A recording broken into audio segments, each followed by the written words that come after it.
handheld mode. Uh-huh. And obviously I'll talk about this when I'm pre-reviewing it, but in order to play it in handheld mode, you have to have it plugged into the USB port. The USB port's on the bottom, plus you need a dongle to convert it. So you said dongle. So you can't actually stand your Switch up while you're using it. It doesn't work all that well, but it works well enough. I have this basically it's just an extension for the USB-C. That's a cord that I plug into the bottom. That's flexible, so then it can stand on the stand a little bit better. But it's not really that. It doesn't work that well. So I don't know. You said flexible. That's what she said. Have you guys thought about purchasing a stand for your Switch? Yes. They're just a little more than I want to spend money on. Honestly, the show is the only time I play it in handheld, whatever they call it, tabletop mode. Yeah, tabletop mode. So I do it whenever I'm playing Splatoon. I do it whenever I'm playing Splatoon because I can't stand playing Splatoon in handheld mode. I don't know how Lucas and Mike do it. Yeah, just play it on the television. Mode, but I like it best with the Pro Controller, I think. I've decided. With motion. Yeah. Yeah, you got to have motion. My girlfriend does not like motion, and in Splatoon, you can't change your settings like mid-match. Oh, God. I knew we were going there. No, I'm done. I don't even have anything else. That's it. You win. I wanted to know where that was going to. No, you can't change your settings mid-match. So, like, when I'm playing with her, I just have to play without the motions. Jesus Christ. I'll be right back. Eugene, before you go. I'll handle it. Eugene. You lost your chance. Yeah, damn it. He's got the video thing focused on me. So I'm like front and center on YouTube, and you all are in the corner, even though I'm not doing anything. That's funny. All right, this is making me self-conscious. Oh yeah, I need to turn on the YouTube chat. I kind of forgot that was a thing. Oh my God, it's like I took a week off or something. That was a mistake.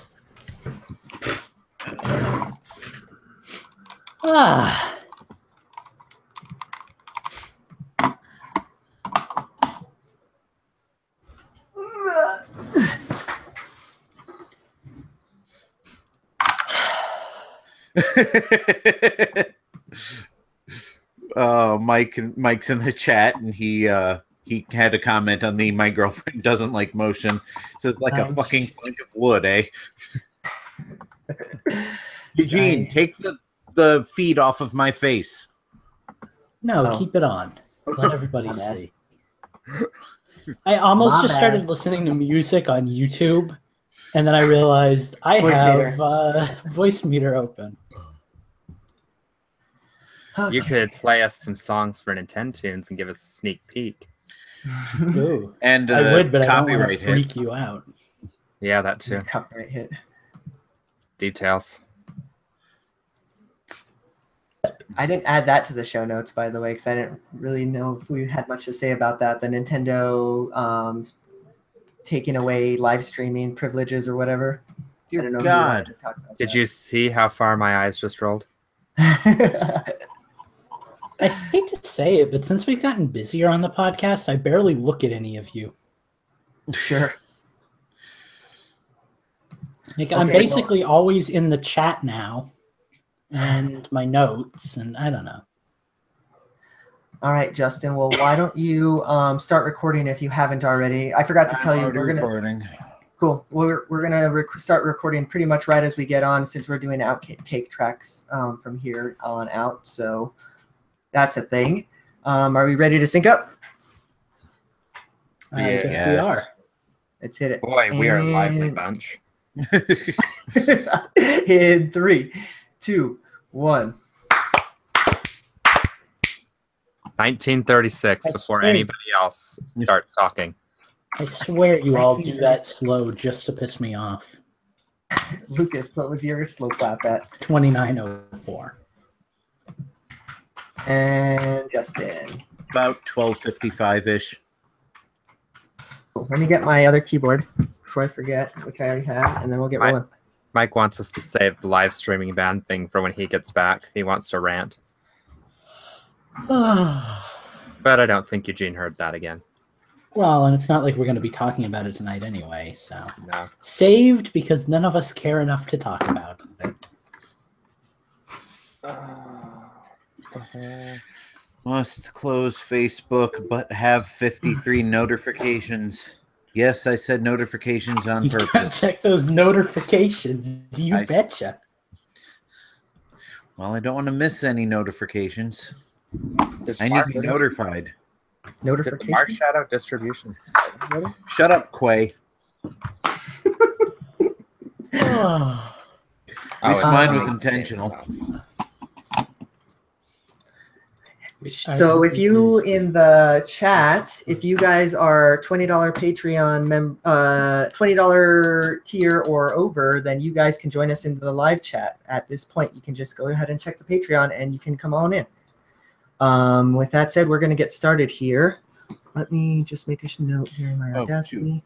Note that does not mean that you're going to be talking like through the show on microphone and whatnot. That's not what that's all about.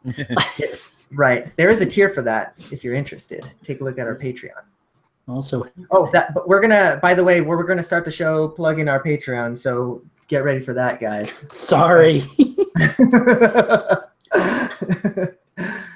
Okay. Let me make a note here. Control B.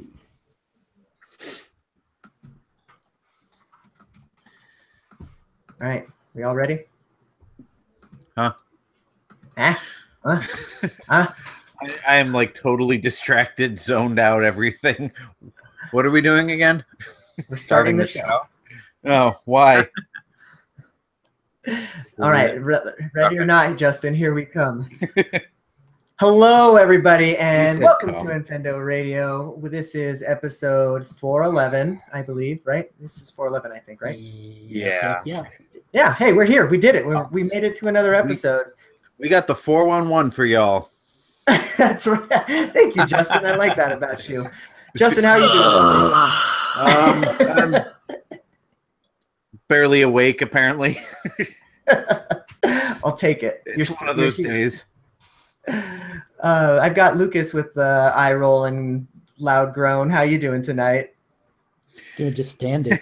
I'm exhausted because I got home at like 7 o'clock and hastily compiled a Nintendo's together, but you know, it's fine. I had a little special help this week, so.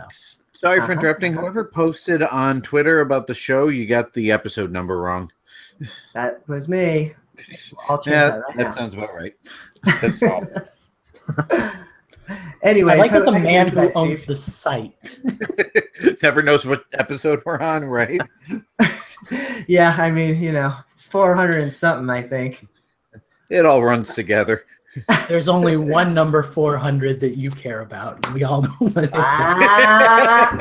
is. The that'll be a 404 because it's a palindrome. Anyway, Steven.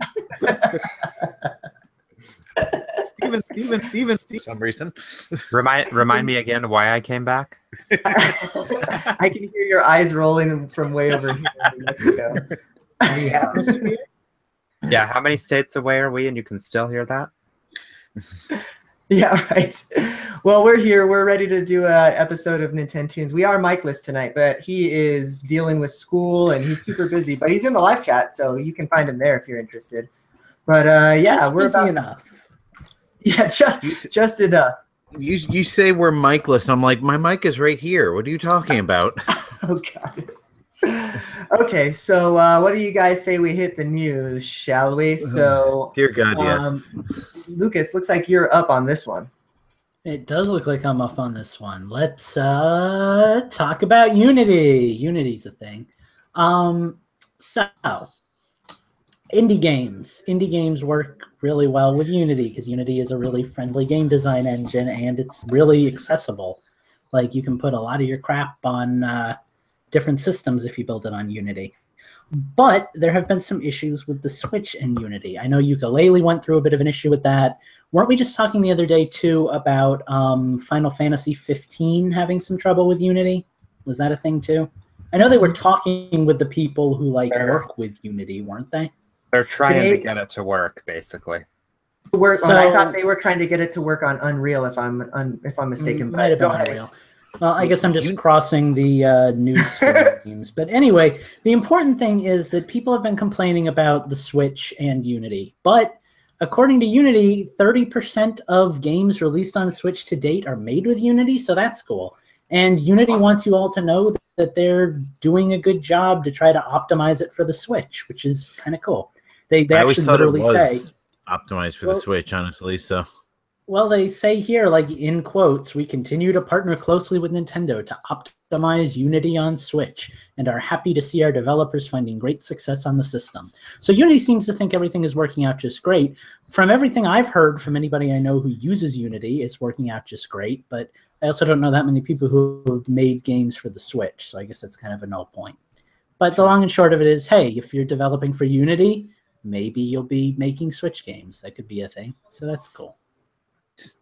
Yeah, I think that's awesome because obviously it means that they know that the Switch is a success and people are wanting to develop games for this console. So hopefully that just means that people are just continuing to port their stuff if it's easy because Unity is supporting it. So that's just great news in my book. Yeah, I would say game developers are hungry for quality, Unity Switch support. It's a food that they're out searching for. You could say it takes up a lot of their time when they should be doing other things because they're so focused on working on Unity. And when they find that metaphorical food that is, a better game design engine like Unity, things go really well for them. So right, that's a thing. Right, and it has nothing to do with us at all. I was going to ask you your game that you're developing. I don't know if you've talked about it or if you're comfortable talking about it, but aren't you using Unity? No, I'm not. First of all, well, I guess Unity can work for 2D too, but I don't know. I feel like it's more of a 3D game engine. No, I'm using a program called Fusion, which is like visual scripting for babies in game design, But I have dabbled with Unity before. I mean, I've never used it enough to say that I'm proficient with it, but I understand a little bit. It'd be my choice if I ever wanted to branch out. So I'm actually happy to hear that it's a Switch thing too. I've kind of, because when Unity went free, I downloaded it and I had no idea what I was doing, but it was kind of cool to mess with things. You can download actual demos of games and then that you can tinker with and stuff like that. So kind of interesting. Yeah. So cool. I don't know, Justin, Stevie, anything to contribute here? Not really. I know nothing about game design or Unity or anything like that. So cool. Well, we didn't even hit our 8-minute timer, so we're going to move on to some Switch sales. Is anybody interested in talking about Japanese Switch sales? Anybody? Well, I got some numbers for you if you are. The Switch it's been doing really damn well in Japan. It sold 73,000 units, so that's freaking fantastic. The PlayStation 4 was right behind it with 22,000. I guess not right behind it, but so yeah, it far outnumbered the Switch sales. So that's freaking crazy. But and then Fire Emblem Warriors launched in Japan, so that one sold 41,000 units on its first week of on sale. So yeah, you are interested in Fire Emblem's Warriors, aren't you, Lucas? Or have you checked that out in the Japanese eShop at all? If I didn't already own 3 Dynasty Warriors games in Japanese, I would probably have gotten it in Japanese already. But I know it's coming out, and I don't want to spend the money and the headache of converting my money into the yen. But I don't want to play another game that I can barely understand. I'd rather just wait for the English release and be I know what I'm doing, because it's not easy. Even a hack and slash like that is tough to play in Japanese. Right. Yeah, I don't know that I would play a Warriors game in Japanese just because, well, I don't know. Maybe that would be the type of game to get in Japanese, right? Because you got the Dragon Quest one, and you're doing just fine. I feel like you wouldn't. Definitely. I feel like you wouldn't know where you have to go or what you have to do unless you know Japanese. So, I mean, not having really. having Japanese audio might be okay, but I don't know. Well, yeah, I mean, my only experience playing a Warriors game is Hyrule Warriors, and years ago, I played like the very first Dynasty Warriors ever. So I don't know what the rest of them are like. In my experience, like to date, it's been pretty simplistic. The hardest one is Dragon Quest 2 because that one's more of like a free roaming, like open map kind of deal. But usually the Warriors games are pretty like level to level. So the hardest thing that I ever had was like when I needed a specific character to play a map, because you can only play the map with like a specific story character, and I didn't realize that. So I had to try like everything that I thought could be a thing in order to, figure out how to play that map. But by and large, it's not that hard. It's a lot easier than like playing an RPG in Japanese. Right. Yeah. Did you ever finish that game? I finished the first Dragon Quest. I never finished the second one. I barely started the second one. I'm kind of waiting for a rainy day. Gotcha. And I'm like halfway through. Help me out here. The waifu one with the computers and stuff. Oh God, what is it? I'm not looking at my Switch right now. Just keep talking while I do my thing. We can't see that in your glasses at all, Lucas. Fate Extalo. Fate Extalo. Which is actually a really cool game. Like I like how they did it. It's a lot more strategic than like the regular Warriors games, but still, it's a hack and slash. Like you know what you're getting. Nice. Cool. Well, in other Japanese numbers and news, I don't know if we really want to talk much about it, but I found interesting that Splatoon 2 is still in the top 5. That's pretty interesting. And the top 5 of all of the many games that have come out for the Switch. No, this is in top 5 of games, including PS Vita games, PlayStation 4 games, like just top 5 games for Japanese. Period. And it's that's impressive then. Yeah. So that's really interesting. I've never heard of this Legend of Heroes Tales of Cold Steel blah blah blah game. So that's at number 1 right now for PS4. So maybe that's a Japanese exclusive that I have not heard of, or maybe I've heard of the franchise, but I don't have a PS4, so I have no context for it. I've heard of a game at number 14 that I know 2 copies of were sold here in America. Oh Jesus! Yeah. So I guess Monster Hunter Double Cross is in the top 20 as well. So that's pretty interesting. But yeah, I don't want to dwell too long on numbers and stuff because that's kind of boring. So let's just move on. I think you're up, Steve. All right. So I got Pokemon news. Sorry. Why isn't my iPad turning? There we go. So much Pokemon. All right. So they're doing. Taking a nap. Believe it or not, they're doing a Pokemon Go Halloween event. Surprise, surprise. Let's see. It doesn't really say in here, but plenty of stuff is coming to the game later this October is what it says. Thanks for being descriptive, guys. They're focusing on Halloween-themed episodes on Pokemon TV. Do people still watch that? They've got stencils that you can use to carve pumpkins. Looks like they've got Mimikyu, Alolan Meowth, Rowlet, Litten, Poplio, and more. I'm gonna have to check those out. I actually like carving pumpkins. I think it's fun. Hopefully Pikachu's one of them. Marshadow, Lucas, is he the last of the legendary Pokemon for Sun and Moon? So far, he's the last one that's been announced. But I mean, Sun and Moon 2 is about to be a thing, so. Well, yeah, and we know there's a couple of Ultra Beasts, but they don't really count. I'm just pulling up the webpage for Marshadow because I actually found that one to be interesting. While that loads, he is a ghost fighting type. He is going to come on, load faster. I know he's being distributed through GameStop. He starts on the 9th, which is Monday, am I not mistaken? Yeah, yes. Here we go. Yes. So he'll be distributed from the 9th to the 23rd, and you've got to go to GameStop here in the States to pick up a code. He comes with Marshadium Z, which I swear you're just making things up. So it'll come with its signature moves, Spectral Thief, Close Combat, Force Palm, and Shadow Ball. And Marshadium Z, I assume, will take Spectral Thief and turn it into his Z move, which I know they said was in here, but I can't remember what it was. I sound like I'm speaking Greek. Marshadium Z will take his Z move, which is Spectral Thief, and turn it into Night Crypt, which is super effective against fairy types, but only on a Wednesday. No, almost. Soul Stealing 7-star Strike is the name of the move. Is that really any less ridiculous than what I said? Soul Stealing 7-fuck. I quit. Soul Stealing 7-star strike. Now speed it up about 10 seconds. Gotta love the internet now. It's trying to load the notes. Oh, shit. Dead air. Keep talking. I'm actually excited for Marshadium Z or for Marshadow because it'll complete my Pokedex again, which you know I've done several times already.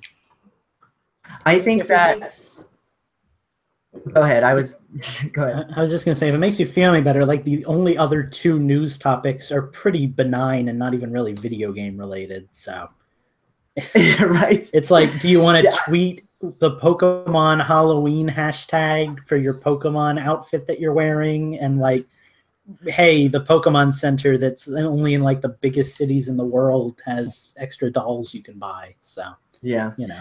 Oh well, we know what Steve's doing. I wish that we knew what the Pokemon Go event was going to pertain to, you know, like, because that I remember last year when the Halloween event happened and all the Ghost Pokemon were released, that actually really got me back into the game playing again. So, well, I'm assuming they're just going to kind of. Let me check Cerebi real fast, and I'll see if they've said anything.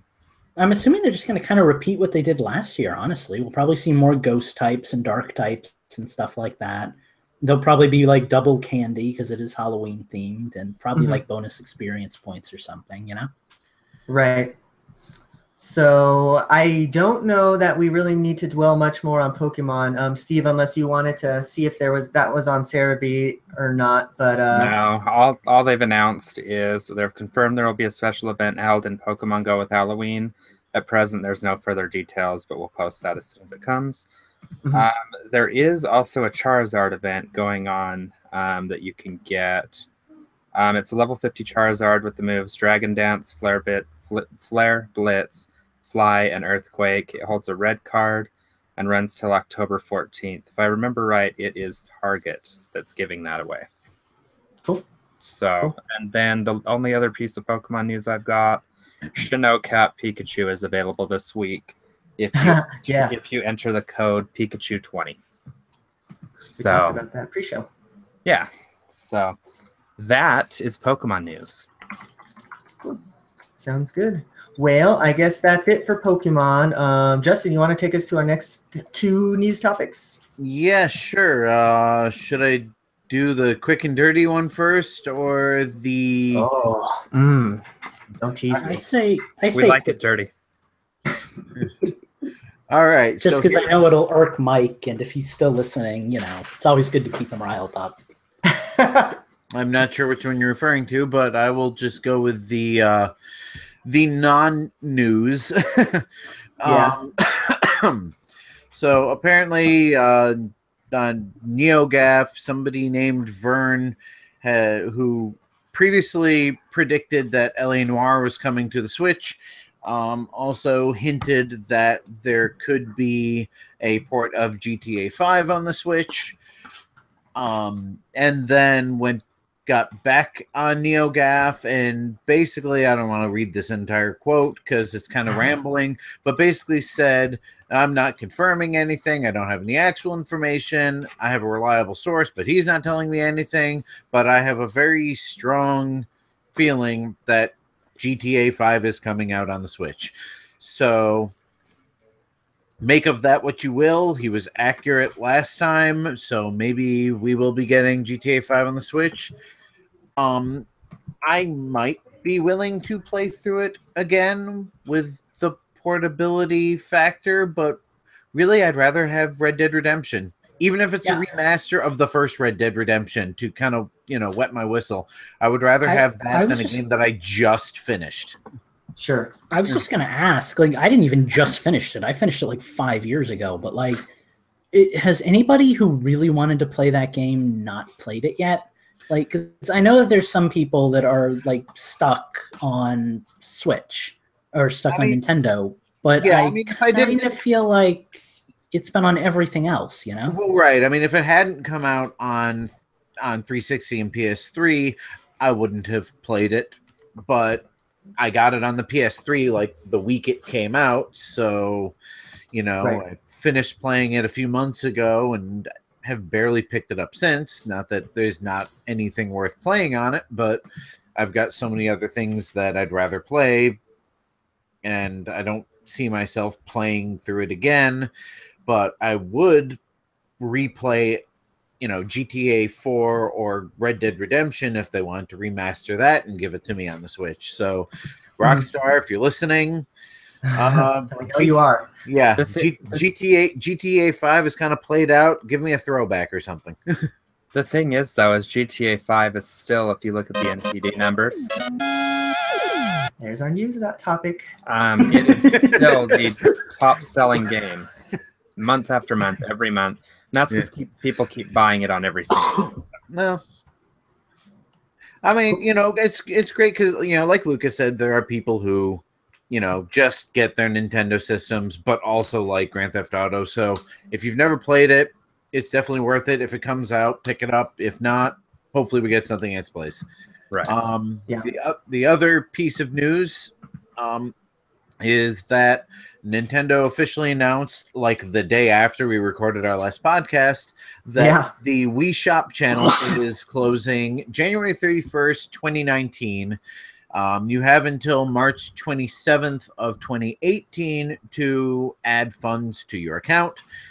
And then you can spend it until then. Honestly, I'm surprised that they kept it open this long. Like I happened to notice a few weeks ago that I still had Wii Shop points and ended up spending them on a virtual console game and then spending $1 to upgrade it to the Wii U version. So basically got a $1 virtual console game. Nice. But I mean, really take a look at the Wii Shop channel, especially the virtual console. There's a lot of stuff on it that hasn't come out on the Wii U or the 3DS that may never come out on those because of the licensing agreements, and who the hell knows what the virtual console on Switch is going to be like. So definitely, check it out, see if there's anything worth there for you. But yeah, if you don't add points by the end of March or buy things by the end of the following January, that's 2019, you're SOL. Anyone else kind of get... You go. I was just going to say, I don't feel anything about this news at all. Well, that was a waste of my generosity. I was going to say something interesting. But by all means, please, continue with your Sweden-level neutrality about that. I was just going to say, like, does anybody else kind of get the vibe that Nintendo kept the Wii eShop up just until they reached the point where they're like, yeah, the Switch is doing well enough. I think we've got a winner on our hands. Let's kill the Wii. Right. Yeah. That's the vibe I'm getting. And, credit to them that, like I said, I'm surprised it stayed open as long as it has. But lost my train of thought here. I mean, it's nice that they're keeping it open for another year past when we're supposedly getting our virtual console on the Switch. So, when they open it up and say, look at all the stuff we've got on the Switch, we can turn around and say, hey, we can still get this other stuff on the Wii. Hopefully they can get the unified account system. Yes, please. So that, you know, anything that comes out on the Switch that I have bought on the Wii or Wii U, I can, you know, I don't care if I have to pay $1 to upgrade it. I just want to be able to say, I already have Legend of Zelda, Super Mario Brothers, all these games. I just want to download them. Can I just multiple download times them? in some cases? Here's my question with like the unified account thing. Did we go over our time on this story? I forget. No, I've got 450. All right, question. So like the Wii has a gigantic library of games you can download. Like Star Tropics was the one I was thinking of. That's a game that you can't really get on any other Nintendo system that I'm aware of, unless it's like available on 3DS or your Eugene. And my thought on that is like, so you own Star Tropics, and then they come out with like the program where like the games get updated and whatnot. But what do they do about a game like that? Is it just stuck on your Wii until maybe eventually it gets ported over, or like do they have to make all of the games accessible when they start that like unified account system? Because otherwise, isn't it kind of just going to be like the Switch, but more permanent, I guess? I just kind of feel like every time they come out with a new Nintendo system, they're going to do the same thing over and over again, you know?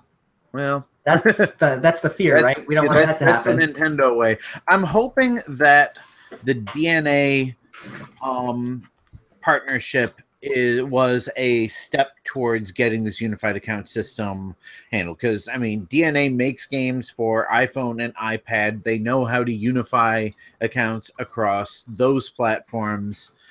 They figured out how to unify accounts between, you know, mobile, web, and Nintendo Network, whatever they're calling it nowadays.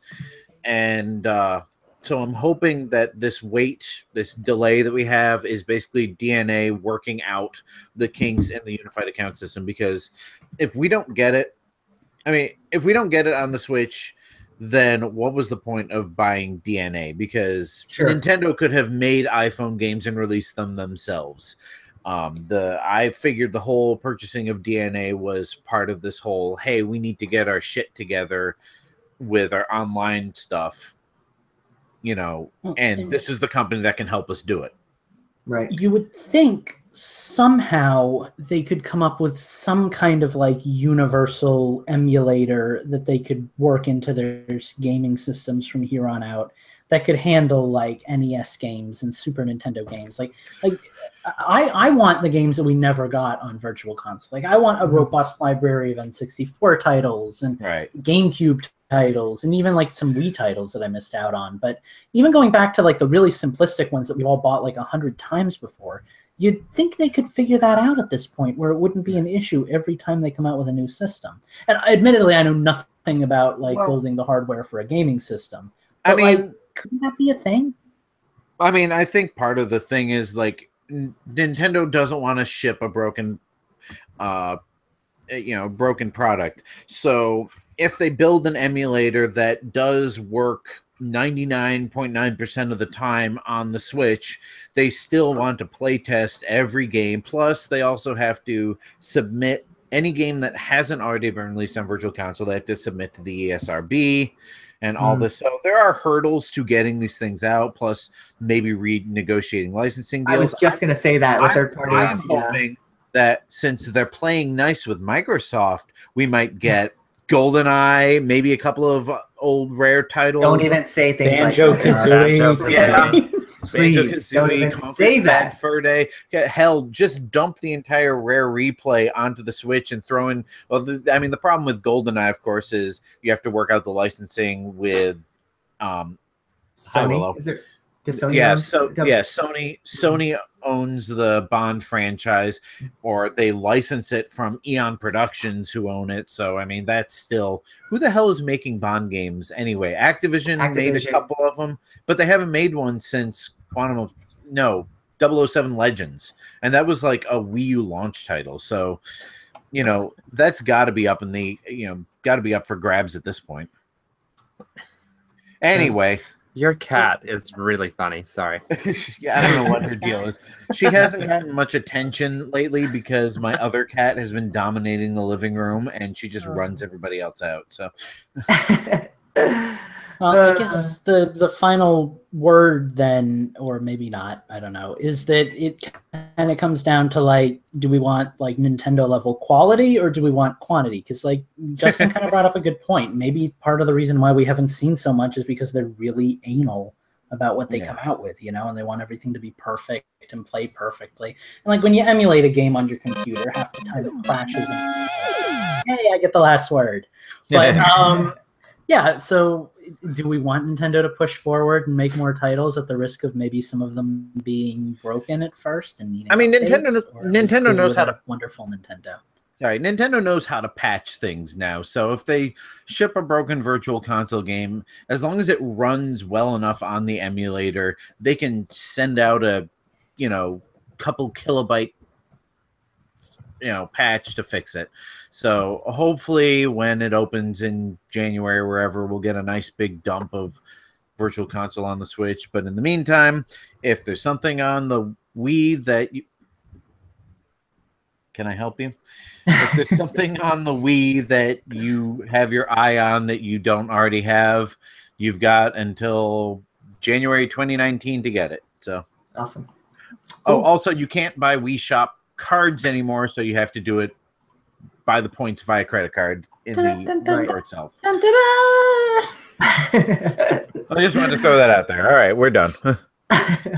And we are done with the news. So yeah, we're actually going to take a little break here, and then we'll be right back to talk to you about a little something special. In the meantime, enjoy Lucas's singing. I'd like to put you on the spot like that. My love, I'm actually going to go feed my animals. I'm hungry. I'm going to allow our Patreons to become a broadcast. Lonely time, and time goes by so slowly. My phone is ringing, so I will be back. I can do so much, and I don't even care if nobody's listening to me sing. I don't know the words. I don't even know if any of you know what this song is. But I'm running out of ideas to vamp all by myself. Damn it. I'm You done. sound like Elvis. It's awesome.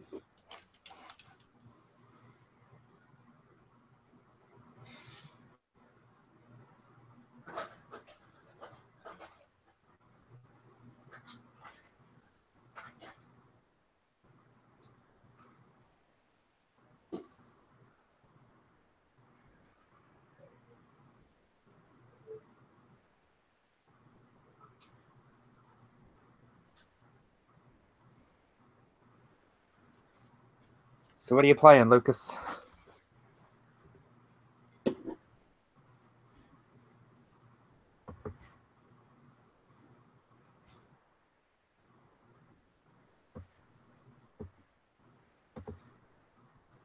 Lucas, I can't hear a word you're saying.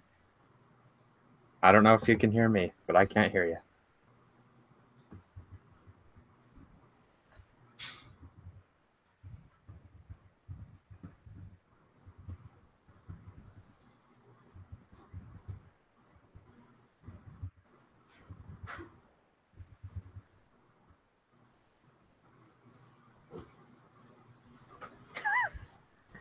Hi. Eugene, we lost Lucas. Help us, fearless leader. We lost Lucas. Yep. Oh, fuck, we lost him from the call, too. What happened? Did he die? He was singing. I told him he sounded like Elvis, and that was the last thing he ever said. Oh, I bet you his microphone got unplugged, like Andy's saying. Let's see. Oh, yep, probably. See, Andy, what you don't realize, Andy, is we still have one more way of communicating that you guys don't have. One day, maybe we'll let you into a private group me as another Patreon tier or something. Right? We've got all kinds of freaking things going on. Threads. I get a text from you in the group me, Steve. I'll get a text from you on actual text messages. Yep. Why is Lucas hidden? Because it's the setting I have. I show him. There he is. There we go. Oh, there. Oh, Lucas. There he is. Nope, he's muted.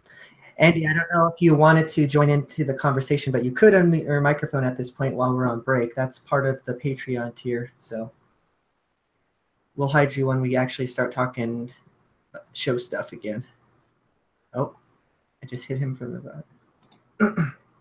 Eugene, quit breaking the podcast. I can't hear you. I can't hear you, Lucas. Can you hear me? Can you hear me? Okay, so you unplugged your microphone when you had it on. Probably is the light on? By the way, we're all grateful. Go to your settings in Hangouts and make sure that voice meter is set as the microphone, and that cable is set as audio. Or cable is set as speakers, rather. Now go to the bottom right and go to playback devices and make sure that that you've got voice meter as the default playback, Blue Snowball as the default. Holy shit. Sorry.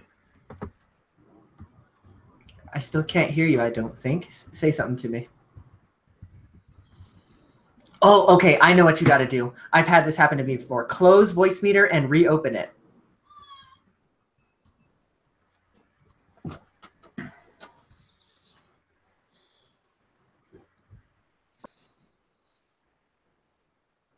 What's up, Phantom? Hey, there's Phantom. Oh, I'm talking and talking. Yay, we have Lucas. Hear me. Yay! Yay! Oh, so for like the third time now, I was apologizing for making the clunky food metaphor when we were talking about Unity, because I was making fun of you, Steve, because you went off to go get food, but it didn't land, and I just started rambling, and then Eugene was glaring at me, and it was just a whole thing. What? So Schnazzy once said knob, and I thought that said boob. Good input. Interesting. Phantom, how goes your plumbing ventures? It sounds terrible. $500 at estimate. That's a lot of money. Sure. yeah, it is. When you live in Utah, that's a lot of money. When you live in America, that's a lot of money. Well, luckily I'm single, so I have money saved up. There you That's go. my man. So we were going to I don't know if you guys saw in the chat, but we forgot to hit Patreon at the top, so we'll talk about that here in between 10 tunes, and then we'll start in 10 tunes. Lucas, you're all ready for that, I assume? I am pumped. I'm ready to. Do you want to try to play test audio real quick and make sure that also your Audacity is still recording? Yeah. Somebody's Guessing I'm hearing us on Phantoms. Yeah. Okay. Somebody needs to plug in headphones or something. So you want me to? What's okay? We're just fooling around. But you want me to play a song? You say? Yeah. Let's see if that's working since your thing went haywire. Let's see if we can find one of my old Nintendo's folders here. Here we go.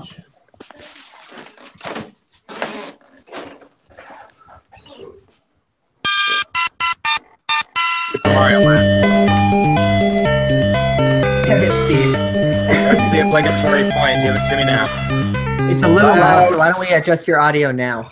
Okay, hold on a sec. Let me open it up in the program I'm actually going to use. Okay. And there goes my hearing. Aren't you glad you put the earphones on? I am. Super Mario Land. Still. Yes, still Really loud, though. better. There you go. That's good. That's good.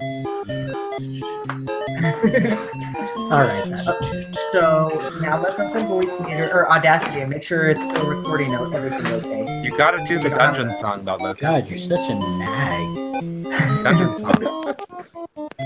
Yeah, it looks like everything's recording. Cool. Then we should be good to go. I almost just paused my recording. Like I almost just stopped the recording out of habit. Oh shoot. All right, Phantom and Andy, I'm going to hide you from the broadcast, but you're welcome to stay in the Hangout and chat and hang, and we'll still be able to see you. So yeah. Okay. Not that we don't love you guys. Nintendo tunes or? No. Well, technically, yes. Just do it in the chat like always, right? Yeah. Well, do it in the YouTube chat if you're gonna guess. Right. Yeah. That's probably that way we don't all see it. Sorry, guys. Hate to do that. We're all learning. We're all experimenting here, but it's probably about time to start up again. So. Yes. So like we discussed, let's hit Patreon first, and then we'll just roll right into Nintendo Tunes. Okay. Cool. Let me make a note. Click on Lucas. I'm probably going to end up editing this into the front of the show, so just kind of, keep that in mind. And just so you know, this is about the time that my girlfriend gets out of work, so the clock is ticking. Understood. All right, so let's get talking about Patreon. All right, so this week we launched our Patreon channel, and we have actually some people in our Google Hangouts with us right now because they are members of our Patreon tier. So if you guys want to join the Patreon, we would love to have you. I mean, we had an overwhelmingly positive response on our first day, and that was so fantastic. Thank you guys for the generosity. We really appreciate that. Thank you. It's been great. What do you guys think about the Patreon? I don't want to be the only one talking about this. I am shocked at the generosity of our listeners. Like we've kind of talked about, there may only be 4 patrons, but they are 4 dedicated patrons. So thank you guys. Mm-hmm. Great stuff, man. Great stuff. I'm already shocked by the generosity of our listeners and readers. So I don't even know if for those of you who don't have video, I'm holding up the Switch that I know at least somebody helped out getting that. Yeah. Yeah, I don't even know if shocked is the right word because we've got a really good bunch of people anyway. Like if you're listening to this and you never come on the live show for whatever reason, feel free to drop by or join the Discord because we're a small, tight-knit group, the people that listen to us and talk to us outside, but we talk a lot. It's really friendly. It's not like we're really separated from the listeners. We're kind of one and the same. So feel free to become a live listener or join the Discord or follow us on Twitter or any of that stuff because, even if you're shy. It's kind of breaking. I know it's kind of breaking off from the whole Patreon point, but Patreon's another option. Just be a part of our community. We really like having you guys. It means a lot to us. It's great. I mean, subscribe to us, give us a review on iTunes. All of that stuff is going to help our visibility. So if you have the moment to do that, we would really appreciate that. Even if you can't, like Lucas said, join our Patreon. Just, we enjoyed having you as part of our listener base. It's great to have you on board. But of course, if you would like to go check out our Patreon, feel free to do so. It's at patreon.com/Infendo Radio. And there's lots of different tiers you can sign up for if you're interested. So go check us out. All right, so that's enough said about that. Let's have a little silence, and then we'll let Lucas bring us into Nintendo Tunes. So whenever you're ready, buddy. Be afraid. Be very afraid. It's time for Nintendo Tunes. And the reason I say that is because we have a very special theme this week, and it's spooky, scary games. Because we had a couple of our Patreon tiered people who can suggest games, and lo and behold, we formed this little tiny horror genre. So technically just scary, I guess. They're not all horror games, but I have 10 games lined up. You guys are going to listen to the songs from the games. They're all from Nintendo systems. They're going to be super scary. You're going to wet yourselves with fear, and that's how we're going to play the game. And since I already have a playlist of Halloween-themed Nintendo music, I'm going to probably get half of these. Well, to be fair, though, this isn't like I chose all of the spooky music from, Paper Mario.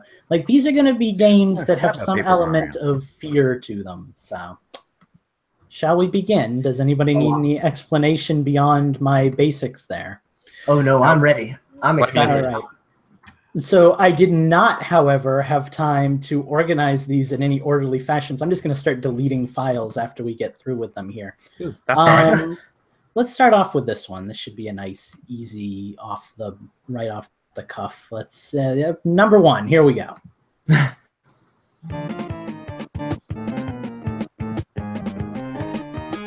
I know exactly what this is. Fuck, what is this? Is this Zombies Ate My Neighbors? Take your first shot. There it is. Woo! Shit, I didn't even have a chance to open up the scorekeeping app. And for those of you playing the official Infendo drinking game, Eugene has already sworn once. Take your first shot. Yes, that was Zombies Ate My Neighbors, the game I never played, but that apparently I should have because everybody loves it. It's so good. Oh, man. I've never played it either, Lucas. I've heard good things. We need to download it on the Wii Virtual Console. Yeah, or, anywhere else that Zombies Ate My Neighbors are sold. All right. 3DS? Let's see. Let's go with a Patreon recommendation because that's a new thing that we've got. Let's go with Michael Halvey's Patreon recommendation. That would be this. I just have to make sure I don't pick the worst one right off the bat. Yeah, what the hell? Let's go with this one. And away we go.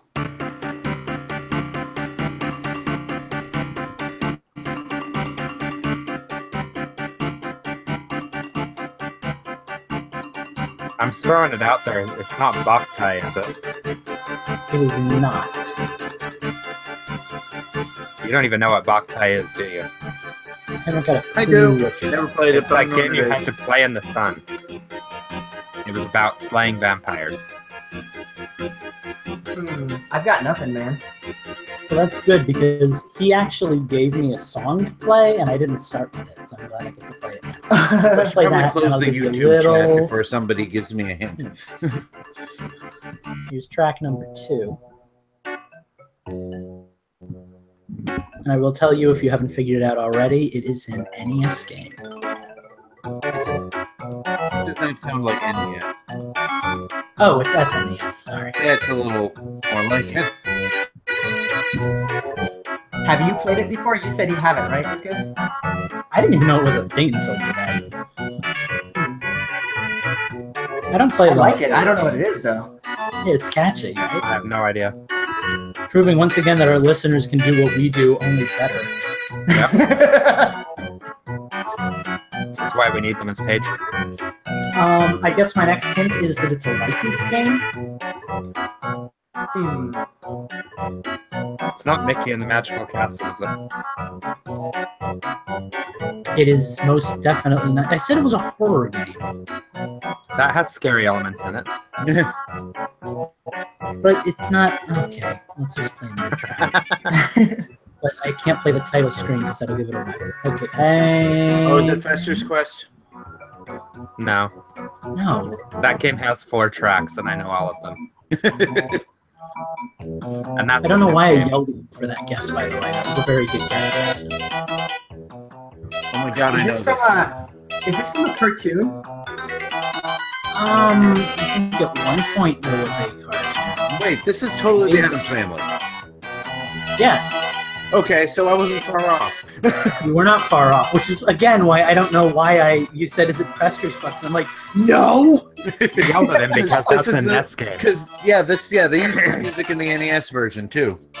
Sorry, I'm doing like 8 things at once here, and it just kind of... Why did I give that point to Lucas instead of me? Yeah, that's fair. I get the point for that. All right, let's see. Let's pick a more modern tune because this is getting a little too easy for you guys. How about... Yes, because modern will help. Yes, that time in our lives when none of us can play games because we're all busy with, stuff. I don't even know if you're going to be able to hear this. I hear something. That sounds an awful lot like Majora's Mask. Let's pump up the volume a little bit. Or Ocarina of Time. Shut up, Steve. Spooky games. Shut up, Steve. Click on Lucas. Oh my god.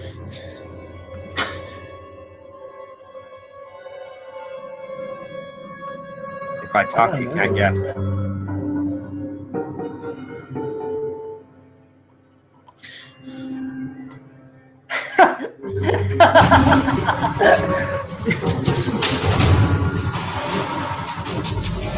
Not Resident Evil, is it? It is not Resident Evil.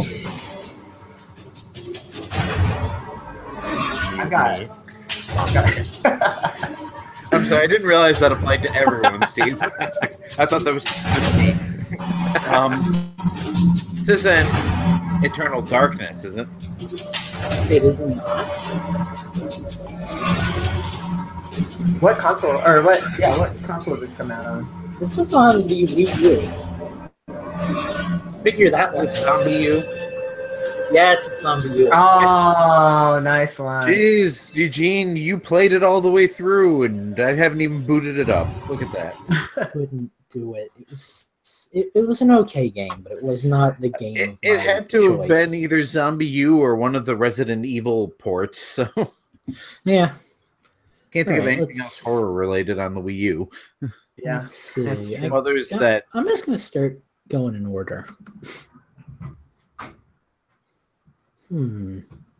Let's find a good track for you guys to listen to. Oh, the score is Eugene 1, Justin 2. Steve, a big fat zip, right? Yeah. All right. And we have Heather in the chat. Heather's in the chat. She's on board. Hello, Heather. Hello, Ghouls and Ghosts? Nope, that's not a game. Ghosts and Goblins? It's none of those things. a little loud. Okay, hold on. Monster Party? No. Buster, you say Monster Party every time. Yeah, pretty much. Home Improvement. Yeah. Yeah. That is a I'm scary. Hey, guessing Tim Allen's it's, pretty scary now. It's either an NES or a Game Boy title, I would guess, right? Oh Definitely god, it's already NES. over.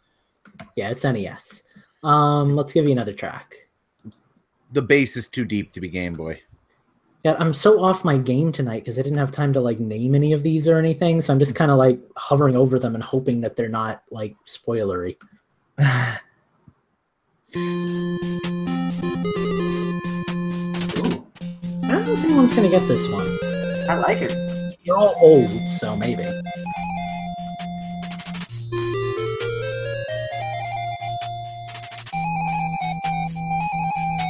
You have any hints for us? Well, I can tell you that the chat didn't get it yet. Let me, And that helps those of us who are not looking at the chat. Yeah. let me do a little Googling. Is it licensed? Is it original? Is it? Pretty sure it's not a licensed game. I've never heard of it before. It was made... This isn't going to help. It was made by ICOM Simulations. I can tell you it was not originally... Well, I don't think it was originally on the Nintendo Entertainment System, but it did come out in '86, so it's possible. How do you spell ICOM? Is it with an A? ICOM. Where would the A be? Well, I don't know, because I'm just trying to picture if I've seen like that title in my head or something like that. You know what I mean? I've got nothing, dude. All right. I'm Maybe gonna I'll play go a get couple more dessert while you tracks. guys play. Yeah, give us something else.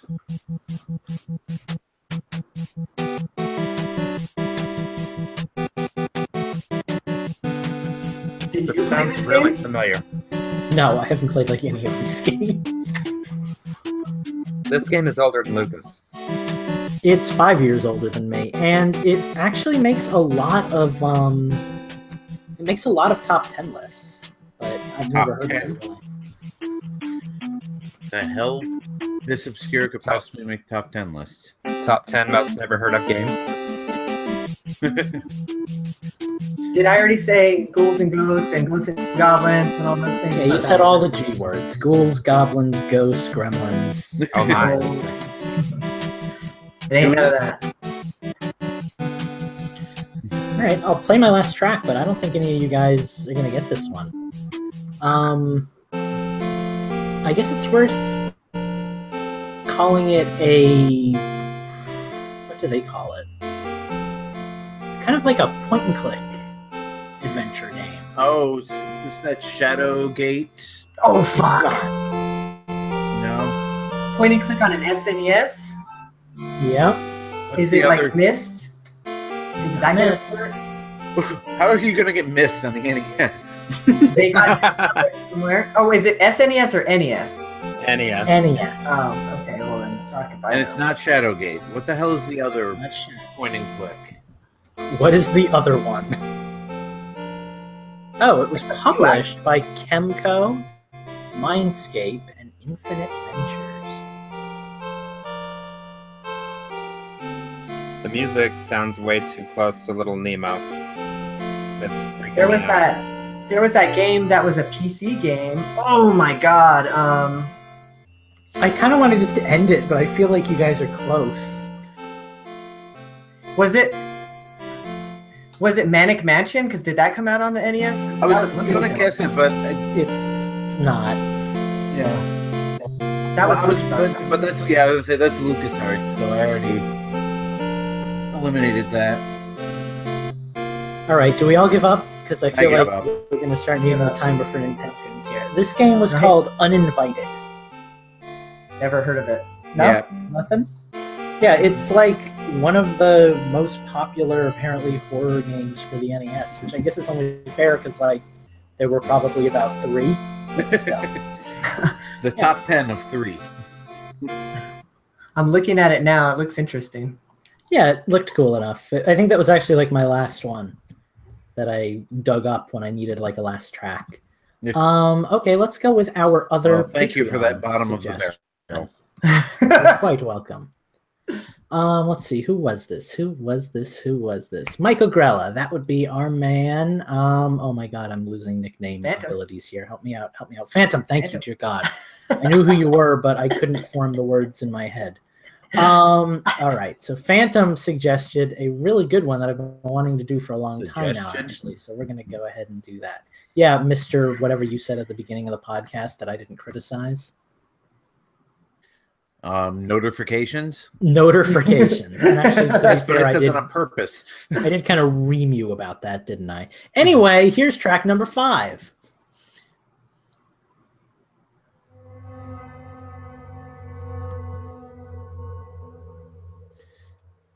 Resident Evil. Resident Evil 0, Resident Evil 2, Resident Evil 3, Resident Evil 4. And Justin gets it. Fucking A. I didn't know if you were like... the fact that he wasn't discouraging me, just, you know. I know. I'm like, yeah, Justin's got this. I was about to start rattling off the Revelations and all the Code Veronica. Umbrella Chronicles. And I guess to be fair, that's probably why we don't choose Resident Evil in a horror lineup. But I did still appreciate the suggestion because that was kind of cool. Oh, and I made Phantom cry. So good round all in all. Justin's winning by like 3,000 points. About himself. All right, let's get some fresh music in here. Brand new world. Totally new. Lucas, you're watching the chat. How well is Mike doing, or has he dropped out? Mike is gone. I think Mike is actually writing a paper, which is probably good for him. So, and away we go.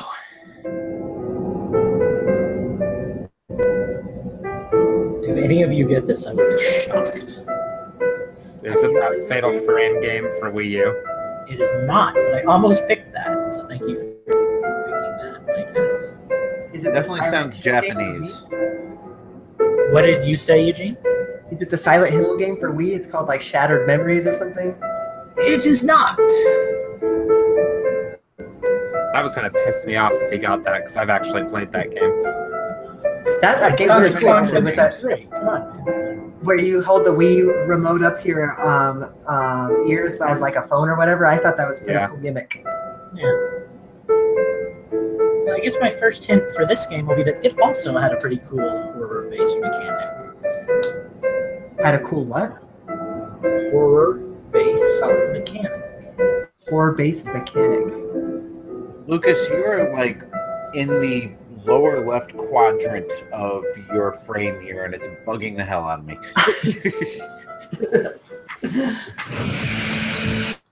Better, good sir.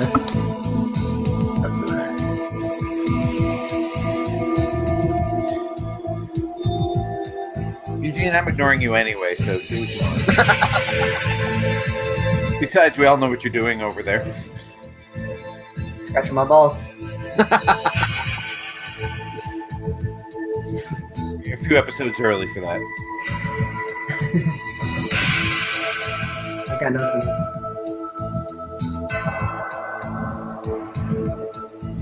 Metroid Prime, a horror game. Yeah. Did you give us a console yet? I did not. I almost feel like giving you the console will give it away. Let me find out who the developer was instead. Well, it's not Metroid Prime, or that'd give that away. Right.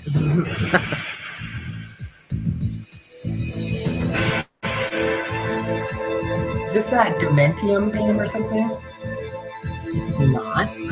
Oh, this is interesting. It was developed by Koei Tecmo. Developed? Oh, fuck. Yep. Oh, God. The fuck is the name of that game? I'm just going to jump into a new track while Steve's having his little mind meltdown. Wasn't we said Fatal Frame, right? It's not Fatal Frame? No, it's It's not not. Fatal Frame. Oh, God. I hate you, Lucas. I really hate you. The game I can think of is Namco, so that doesn't help any. This is what I live for.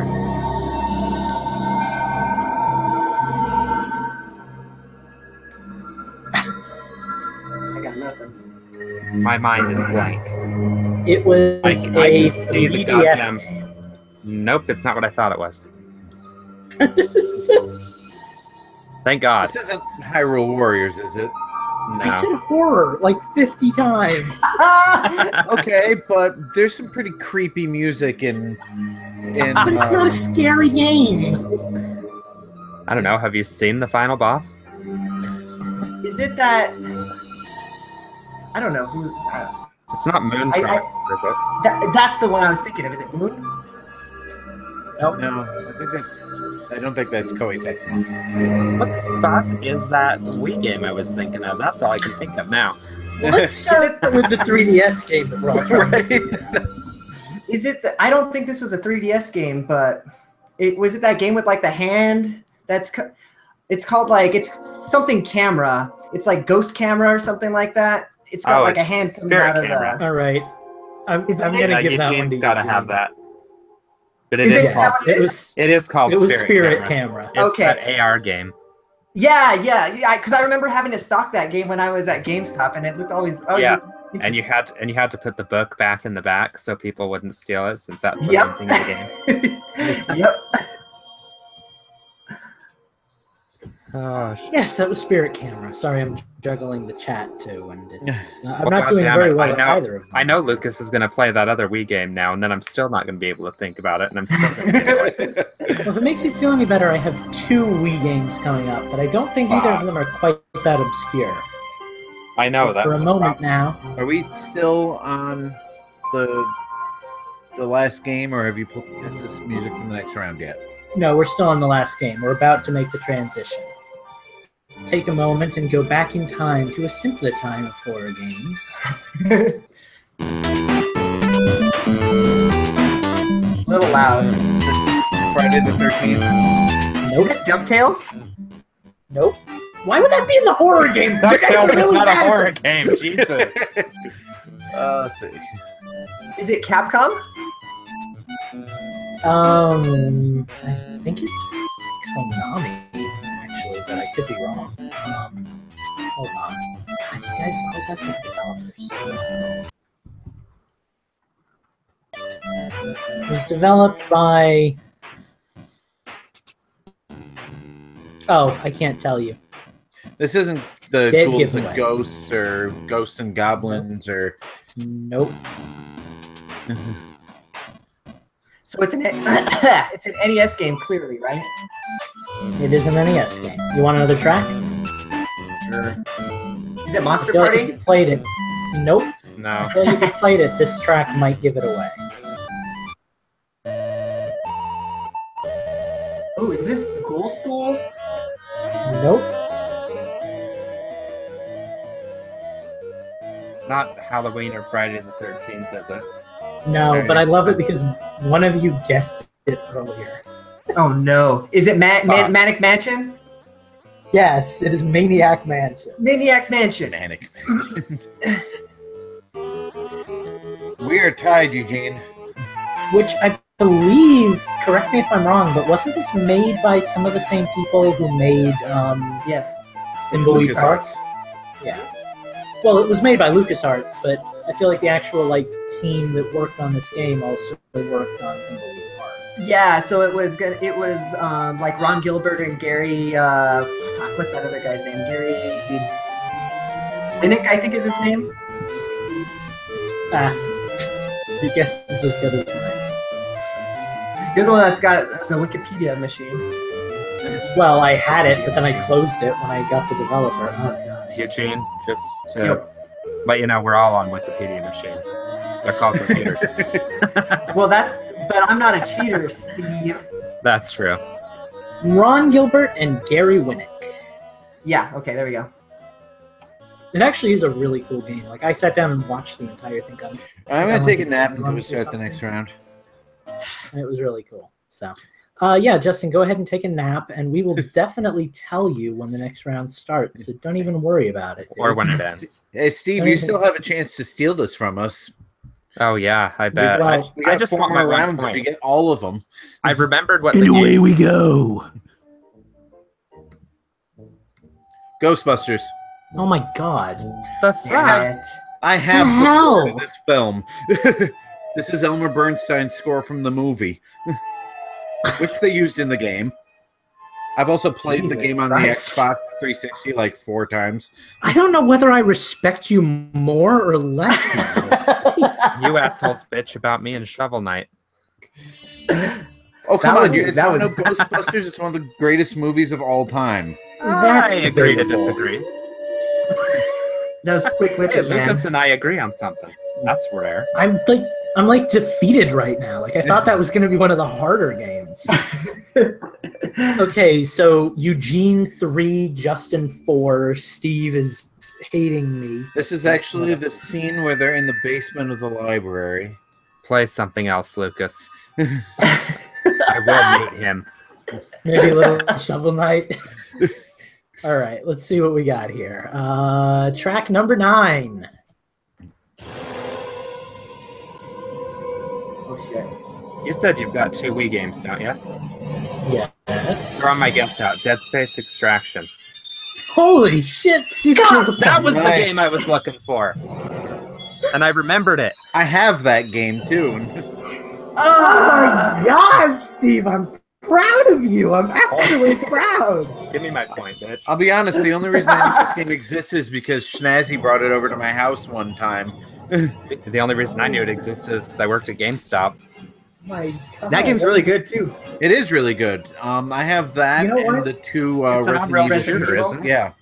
I can never Minus- say those games right. I always say Umbrella Chronicles. Of course you Umbrella Chronicles. Say it.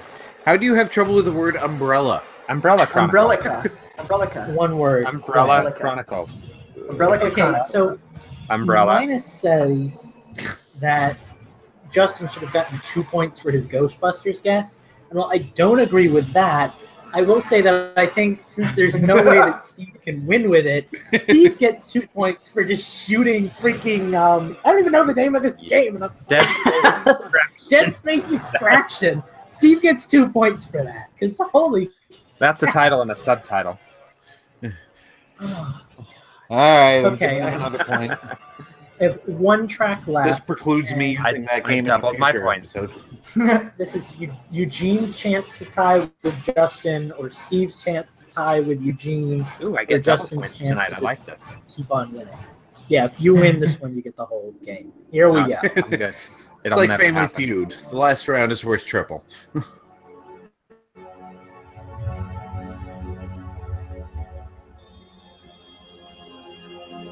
You wouldn't use Darksiders, would you? I would not. Would you use Darksiders 2? I also would not. It was worth a shot. It's like bidding the dollar on the price. Is this Eternal Darkness? This is Eternal Darkness. God, I hate Fuck! this is why I don't do Steam nights. They never work out. Oh, 2 shots, everybody. 2 shots. And there goes the game. I'm like, I Justin played wins. this motherfucking game. I haven't played in years, but like I know that atmosphere. Like just I am. Damn it. I'm part of me is proud because you did so good. Part of me thinks, hey, you all ruined this moment for me that I'd been building up for all of like 2 hours. Hey, chat, can somebody give me the final shot count for the night? I lost count. what is That's our show. That's Nintendo's. Oh, Justin wins because Mike wasn't here to beat him. Heather, I wanted a shot count, not a score. I think Phantom gave that to me, though. Oh, that was funny. Nice. What the fuck is this music? I don't know. This is but I the like official Justin won Nintendo song. All right. We're gonna take a little break, and we're gonna be right back. So maybe Justin can tell us about some of the games he's been playing this week. Be right back, y'all. Oh, God. Questions? Yeah. Oh yeah. I guess that is first. We'll do that first. Should be 4 plus 1 for I was this gonna- one. That's awesome. All right, guys. So do you guys want to just roll right into the listener questions? Yeah, let's Let me just mute this nonsense first. jump in. Okay, we might as well take Yeah, advantage sure. of Justin's time while he's still here. Yeah, exactly. Okay, and we're back. So we're actually here with a new section this week, listener questions. If you would like to submit some questions for us, you can join our Patreon and do so just like, wait for it, Andy did. So he has a question for us about the Switch eShop. He says, does the Switch eShop need a system review? With 18 games coming to the eShop last week, it means that the games releasing the previous week are already pushed to the later pages. If this continues, how can consumers who don't buy most games tell which games they should buy, other than listening to Infendo, of course? Currently, there is a new releases and bestseller section, but should they gather user reviews, or is there another way they should sort the must-haves from the shovelware? It's a good question, Andy. Actually, that's a topic that is well worth discussing for sure. I have thoughts. Okay, Justin. Yeah, I have found you worth, especially on Nintendo systems. You look at any game on the Wii U or 3DS eShop, and they're all 4 stars or more. The other thing is, everybody always gives something they like 5 stars and something they don't like 1 star or 0 if they have the option. So unless Nintendo's going to give the option for thumbs up, thumbs down, and nothing else, I think the user reviews are, again, completely worthless. I'd rather just go on to, just do a Google search and see what, Metacritic says. I don't know if I would say that they're completely worthless, but I do kind of agree with Justin that reviews usually don't do much for me when I'm looking at like what game I want to buy, just because, like you said, there's usually just a bunch of obscure stars, and they're almost all 5 stars or 1 stars, and the 1-star games are the ones that are bad anyway, like the the shovelware titles on the Wii U. But in terms of like the second part of your question, I guess when I'm looking for a new game to buy, or when I'm looking for a game that I think is doing well, I try to check out the top games of the week section that they have, because that does kind of help, I mean, I've used that before to see what like everybody's buying and what's trending. So I mean, honestly, word of mouth, I think, does a lot more for me than whatever is rated whatever on the eShop. Because, I mean, if you guys are talking about a game, then it's on my radar. If it's popping up on Twitter a lot, then,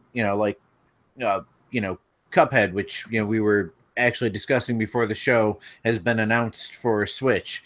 I'm excited about that game because suddenly everybody's talking about it. So, right. I don't care whether it has 5 stars or 1 star on the eShop. everybody I've heard is loving the game, I'm going to give it a shot. I think there should be some. I think there needs to be some method for some kind of organization, you know, so then the cream can kind of rise to the crop. Like maybe there's a section where popular games are populated, right? So like things that have a high amount of downloads or something like that.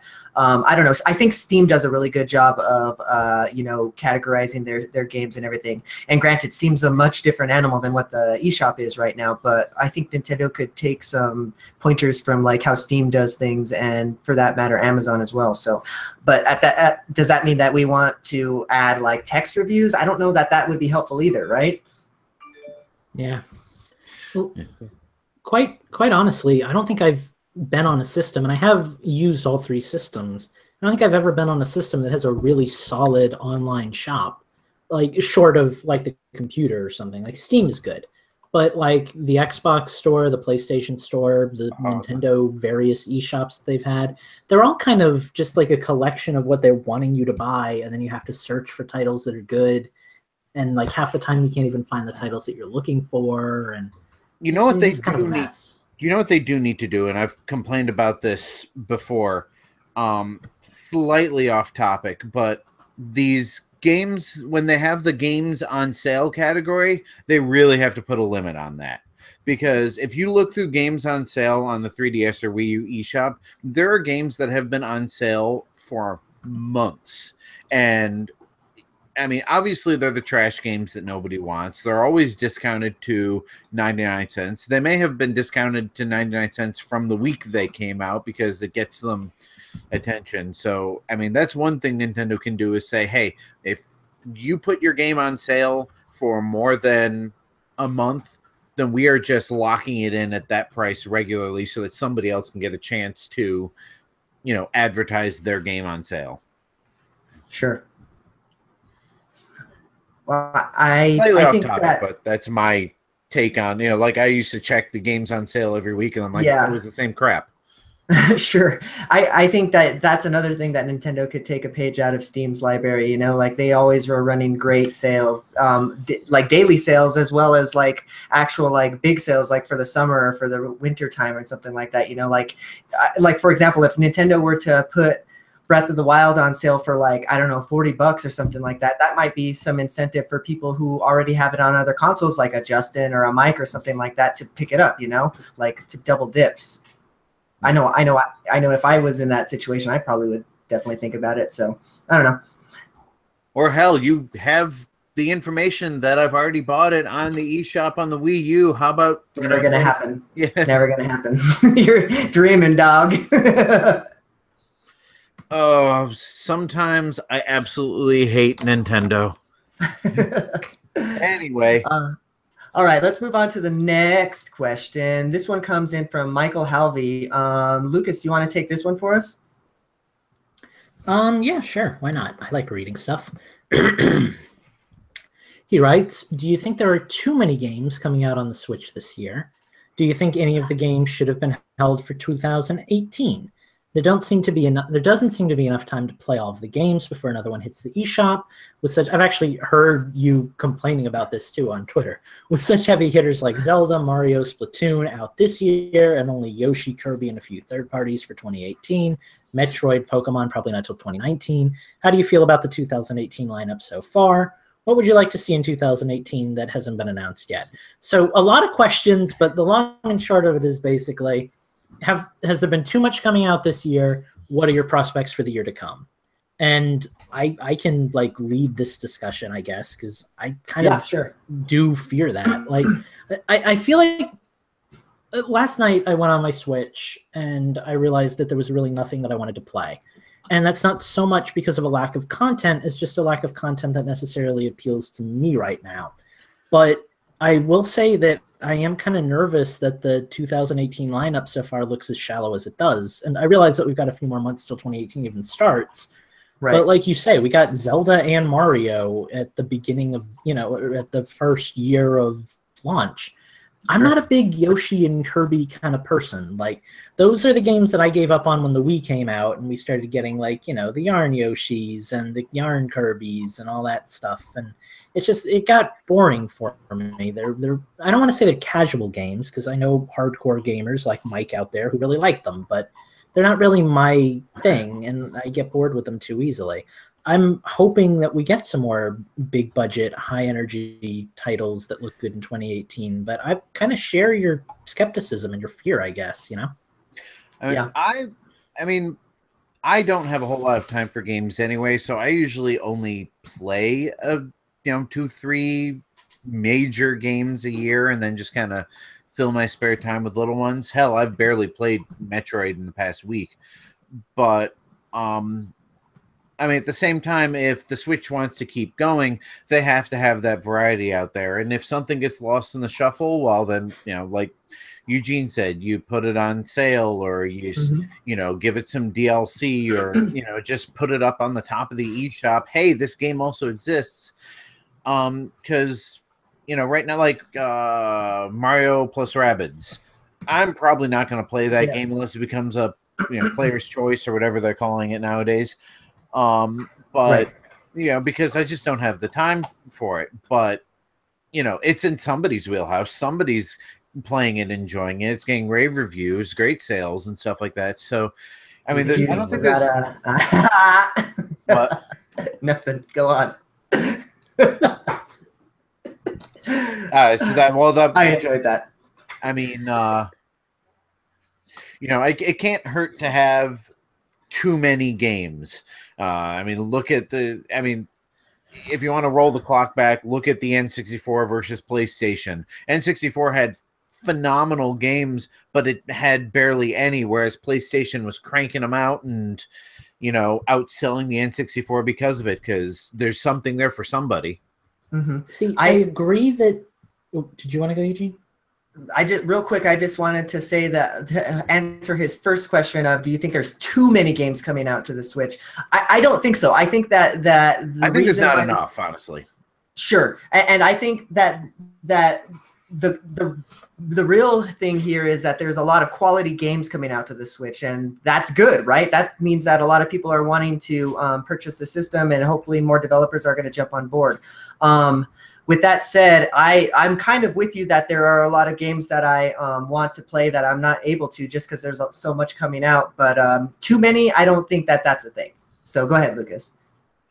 Well, I was just going to say that I don't know if too many is the right wording, but I am kind of afraid Nintendo's kind of giving us all they've got right at the beginning, Because admittedly, Nintendo is the system that has the weakest third-party support. And I know we've talked this issue to death, but, Nintendo can churn out a lot of good quality games. If they churn out all of their best stuff all at once like this, great. We get all their great stuff right at the beginning. It sells systems, it moves units. But, like, next year, what are they going to be coming out with? It's I don't know. There's just a part of me that thinks that maybe they're depending more on, like, third-party developers, and that would be cool. But, like, maybe they just kind of got everything out really quickly because they knew that they needed to move units, and now we're going to start getting that Wii U level drought.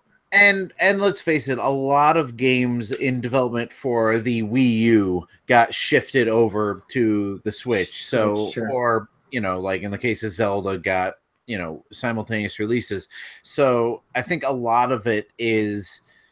everybody was like, well, we've got this game that we were kind of building for the Wii U. Oh, there's a new system coming out. Well, screw it. We're going to hold it. And then in the first few months, everything that they were working on got dumped. And, now we're just kind of playing the waiting game. And, I mean, it happens with Nintendo a lot. Their launch is usually great. They have tons of games from all sorts of developers and everything. Yeah. And it's really seeing how long that tail is, do all these games generate system sales? If they do, then we have a Wii on our hands. If they don't, we have a Wii U, Sure. Well, Steve? the other thing too, though, is we do seem to be getting a lot of third-party support. So, there's not a whole lot of Nintendo first-party games announced for next year. But I think we're going to start seeing a lot of those, third-party Wii U, not third-party Wii U projects. There's no support for that. But I think we're going to start seeing a lot more third-party and indie support. for the Switch coming in the first part of next year that'll hold us off until next summer when they announce some stuff at Wii U. Maybe we'll get ukulele someday. I knew that was coming up. Yeah, we didn't even know about Mario Odyssey until the Switch was 6 months announced ago. Yeah, and we're playing it at the end of the month. When the Switch was first announced, they showed a new Mario game, and we're like, "Oh, there's a new Mario game," and that was the first we'd heard. Like, we knew they were making one, obviously. And like the only thing we'd heard about it for, well, I guess that's kind of our cue. But yeah, long story short, a lot of games. That's good. Hopefully, it doesn't become bad. Let's pray for the future. Like, we don't even know what's coming out for the second half of 2018. There could be a lot of really good stuff. I'm probably going to have to drop out after the next question, just so you guys know. That's good, because it's our last question. Yes, so Steve, why don't you take this one? This comes from Michael Grella. What is the series you have never played that you regret not playing the most? Ooh, that's a good question. I'll take it first because I have one in mind. Everybody always says how fucking amazing Metroid is, and I've never been able to get into that series. I want to. It seems like a game I would like, but it's just not one that I've ever been able to get into. I've tried Super Metroid. I've tried Metroid Prime. Start with Zero Mission. I think that is probably the best way to get into the series. I've played and beat Zero Mission. I just haven't been able to finish the Zero Suit section. Okay, see, the problem with Super Metroid, now we're going off on a tangent, but the problem with Super Metroid is there's like no hand holding. So if you don't, if you're not used to that kind of game, you'll be completely lost. Like it took me decades. Well, yeah, I think he can handle it. The only other game I've beat is Metroid 2, the original one, but that took me 14. Well, that's about the epitome of not having any idea what you're doing. Right. Yeah, so you're on both ends of the spectrum there. It's just are you done with your answer? Because yes, go ahead. This is actually going to be surprising for me because I'm running through and like all these series that I've at least played, maybe not played as much as I want to, but the one series that I've never played that I know that there are good games out there that I want to try, but haven't been able to commit to it is actually Call of Duty. As much as I hate like the community around that game, there are games series. The single player campaign is really appealing to me. Like I'd love to try the first two Modern Warfare games, and I heard like Call of Duty 2 was like the original Call of Duty 2 was really good. The Infinity Ward ones. And I loved Medal of Honor on the PlayStation, so that's kind of, that's where those people went from there to that. So that's about the only series that I haven't at least tried that someday I'd like to play one of their games. Interesting.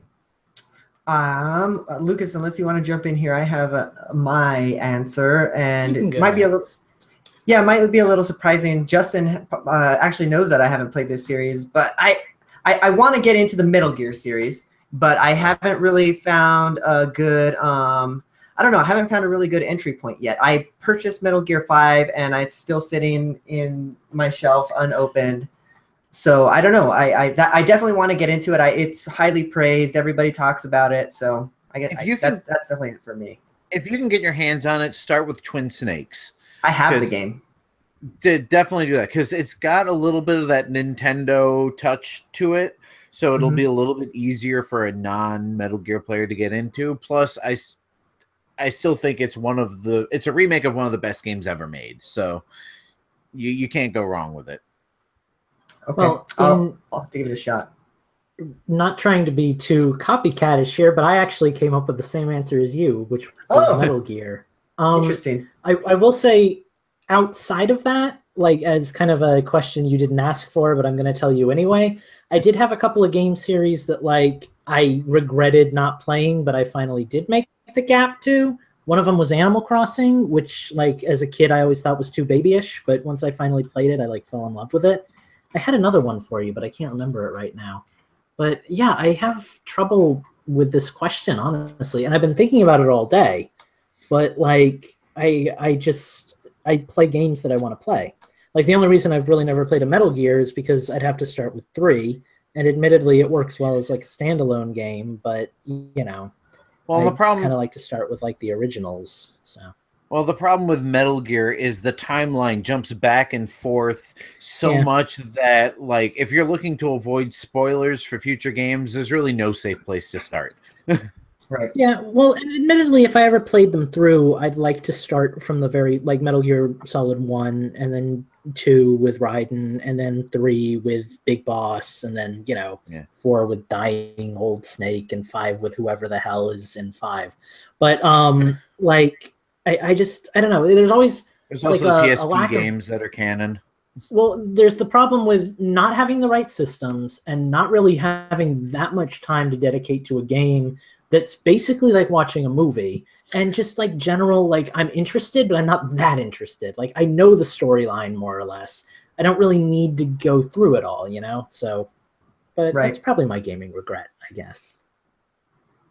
Cool. Well, that's about it. We're about to hit our timer on this topic, so let's close it there. And yeah, I guess let me just make a note in my Audacity, and we'll just roll right into change the system. You have time to stay for that for a minute, Justin? Yeah, I mean, if nothing else, to give a preview of what will be coming when next time I can stay.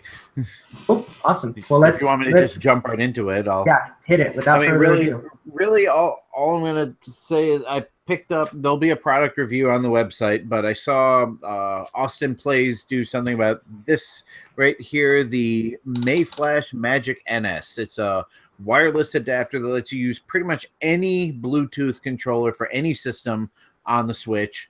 I synced my Wii U controller with it, and it works great, but I haven't played very many games with it. Have almost no time with it. The interface was pretty simple once I figured it out. I'll be writing up a product review. Should be up this weekend, so actually before the podcast comes out to the regular listeners, it should be up on the website. But there's that. As far as actual gaming is concerned, played a little bit of Metroid, played a little bit of my October retro review, which I will reveal when my October retro review, which I will reveal when I'm a little further along in it. Mike, but is that you? But really, it's been a busy week, so I haven't really played all that much worth talking about. I want to talk to you about Metroid, though. How far are you into it?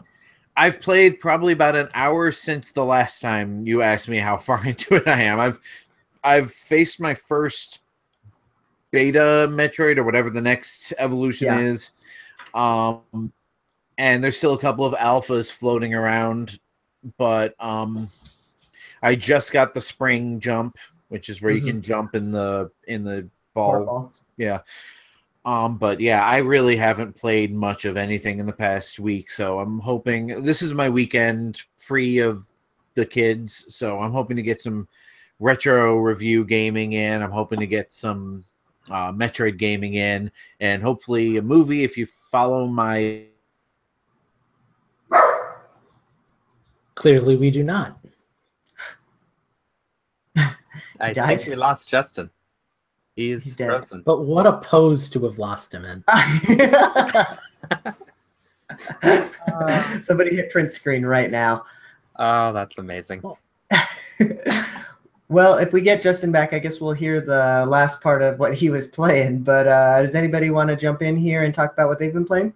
I'll be super fast. Now I can actually announce it. I swapped jobs this last week, which is why I missed last week. So I haven't had time to do shit. I played maybe 3 hours of Splatoon the other night, and that is my change the system. I will say this much, though. I am a little annoyed with Splatoon at the moment, as some of you may know. It does an excellent job of not putting you on a team with who you want to be on a team with. I think that's on purpose. It's pissing me off, though. It's like, just randomize it. Just completely randomize it. I know it's doing it on purpose, and I don't like it. Just make it random.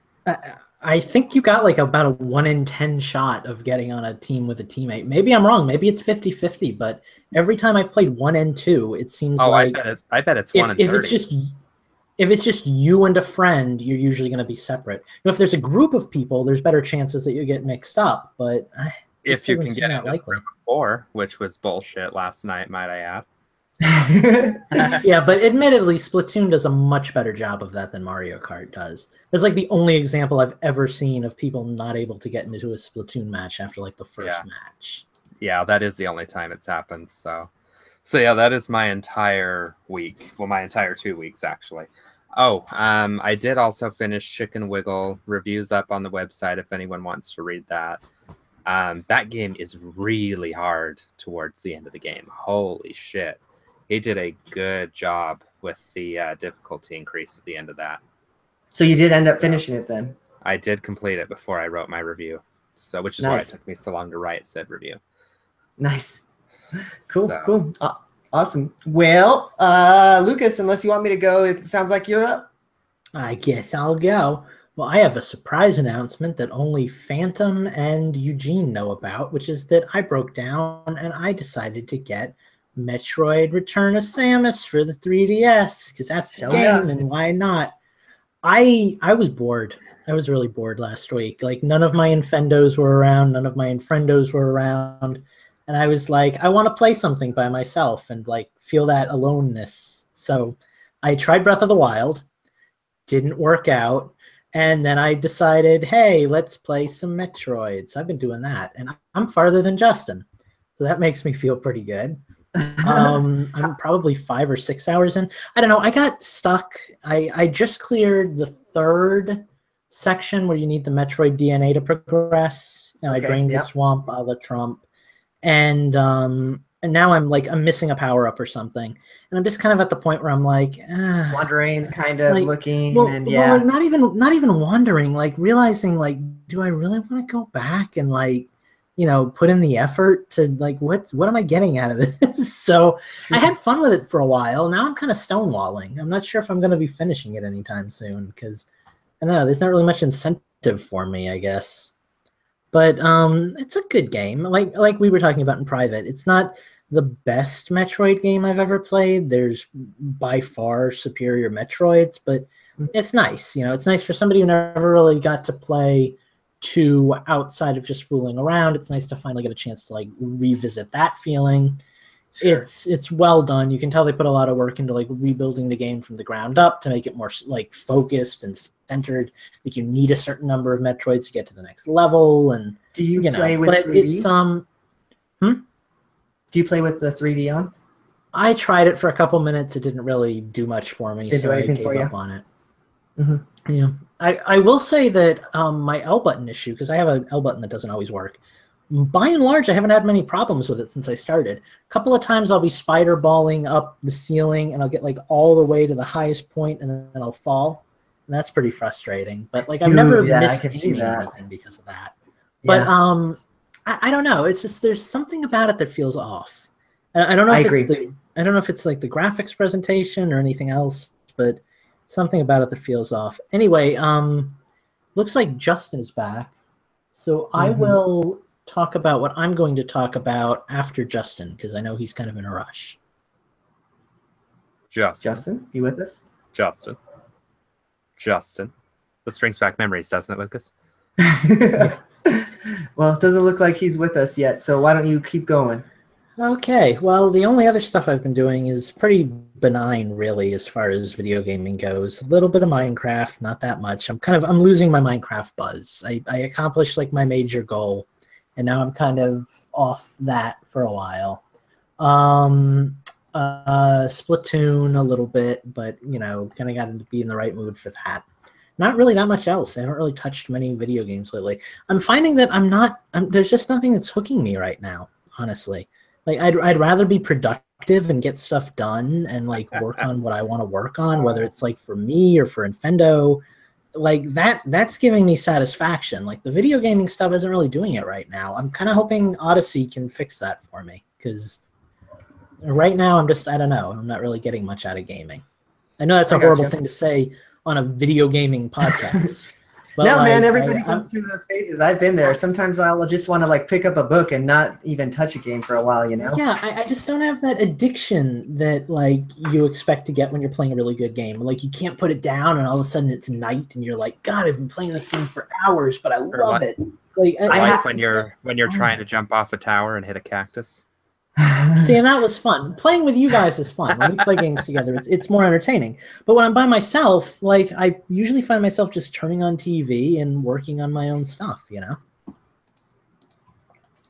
Nice. Well, I'm going to jump in then and talk about Metroid then, because that's kind of what you were at.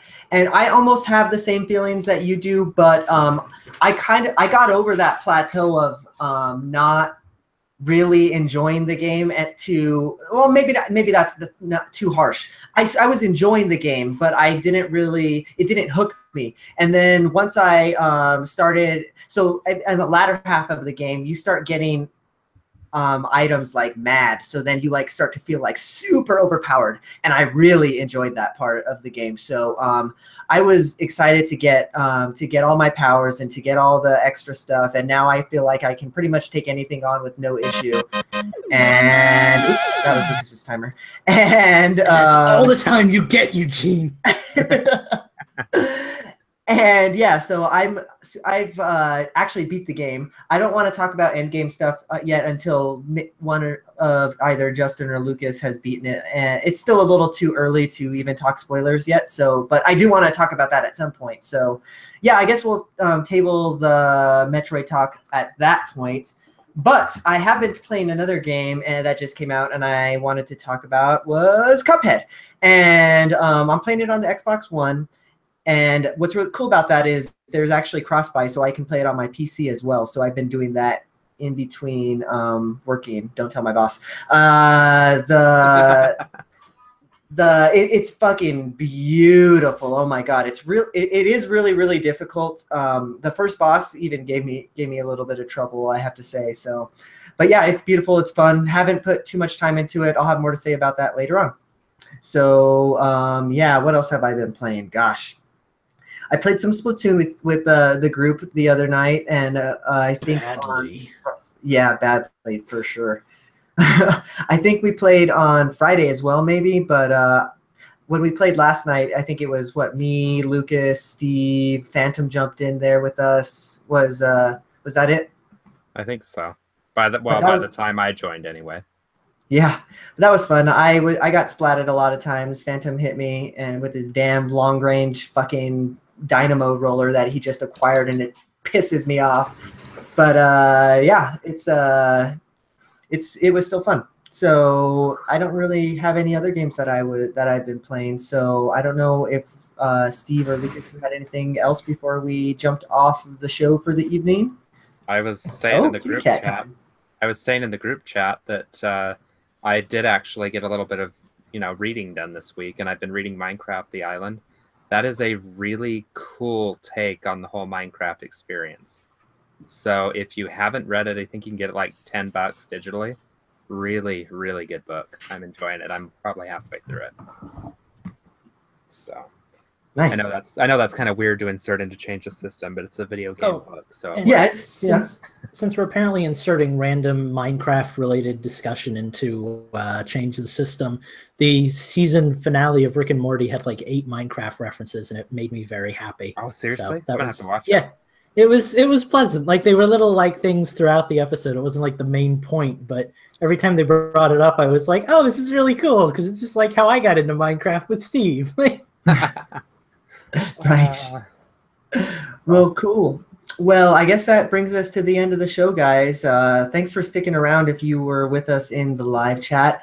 Thank you, Phantom and Andy, for joining us in the Hangout this week. You can join us, too, if you are a Patreon member. So go ahead and check us out at the patreon.com/Infendo Radio. And even if you don't want to donate any money to us, just check us out, maybe post a comment or something. Come and say hi. We'd love to have you on over there. So with that said, you can find Infendo on the internet at Infendo. As previously stated, you can view our Patreon at patreon.com/Infendo Radio. You can find my personal Twitter at Infendo Eugene. So where can we find you guys on the internet this week? Or what about you, Steve? Are you on some weird websites now that you're sitting at a desk for your new job? Oh, you're cute. You think I'm sitting at a desk? If only. Shit, dude. I walk around all goddamn day fixing people's problems. Nice. It's fun now. No, I'm not on any weird website. Yeah, that's a whole lot IT guys that cover for being an assassin. You can find me at Gentis1 on Twitter, and soon I'll actually be playing games again. I promise. Awesome. What about you, Lucas? Where can we find you this week?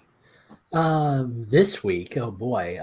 Let's see. I think this week my Twitter handle is Mike_DA_parrot. I'm pretty sure you can find me on YouTube as Sigma, but I don't really know. I've never really bothered to search for myself after I, changed names. But that's a thing. That's kind of it, I guess. I don't know. I keep feeling like I wanted to plug something while we were here, but I always forget when we're actually here. So I guess that's it. You always tell me something about the Pokemon trainer Verdant. Isn't that a thing? Well, that used to be my YouTube account, but then I realized that like Sigma. Well, because is it? I don't know. That's what you just told me. Oh, okay. I don't know what's going on right now. Let me check my. But anyway, yeah. So that's the thing. So that's life. That's me. Find me. Call me. Beat me if you want to reach me. God, shit. I know what that's from, and it makes me really sad that I do.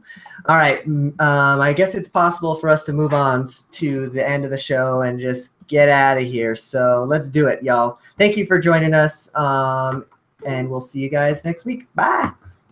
Bye, everybody. We love you. We love you. I'm going to make a note in my Audacity.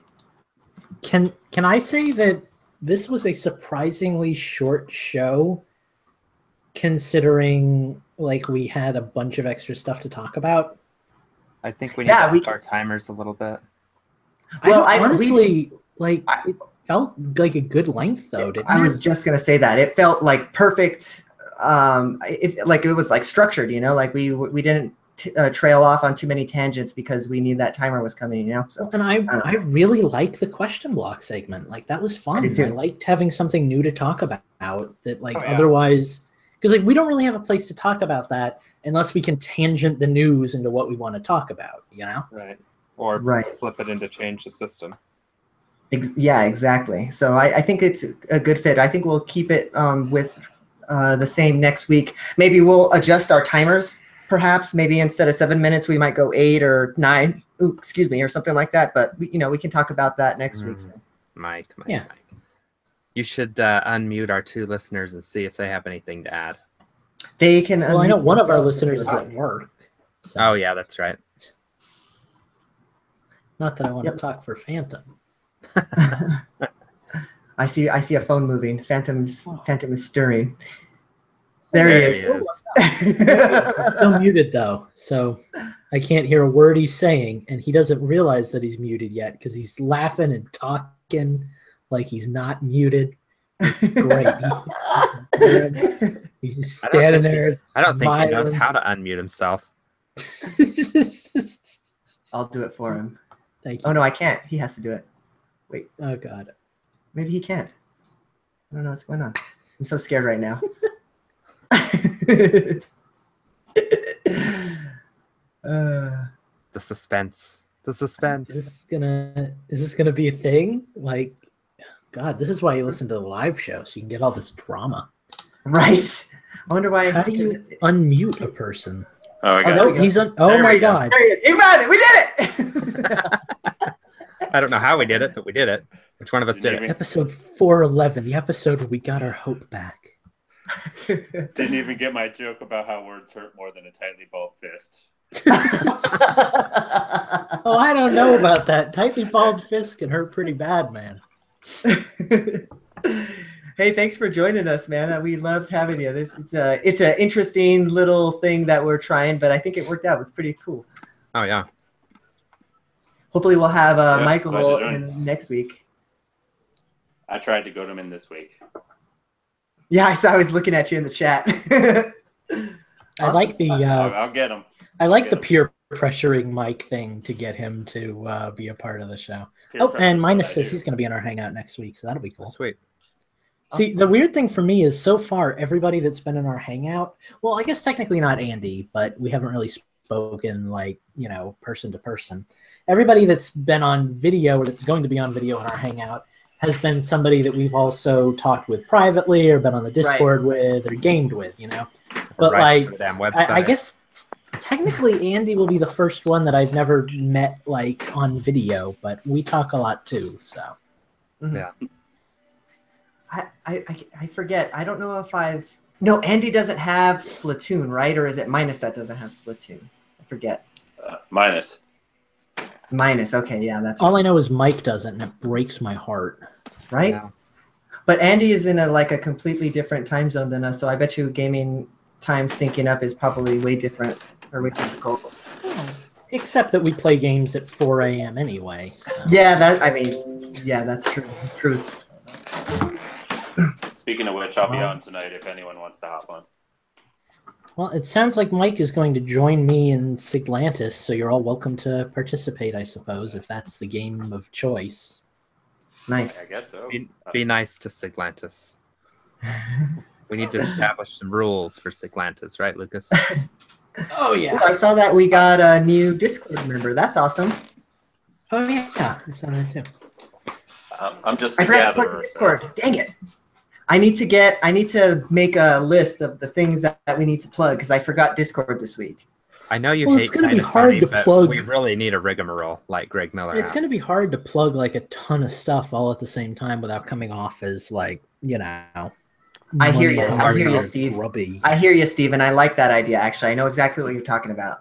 I didn't hear a word he said because I was interrupting him. That's what he calls it. He calls it the rigmarole, even. Yeah.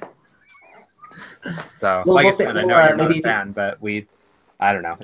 The thing is, though, is if you're going to do it, it's got to be something natural. It can't be something that you write out and read off. It's got to be like something you would naturally. Just has to happen, yeah.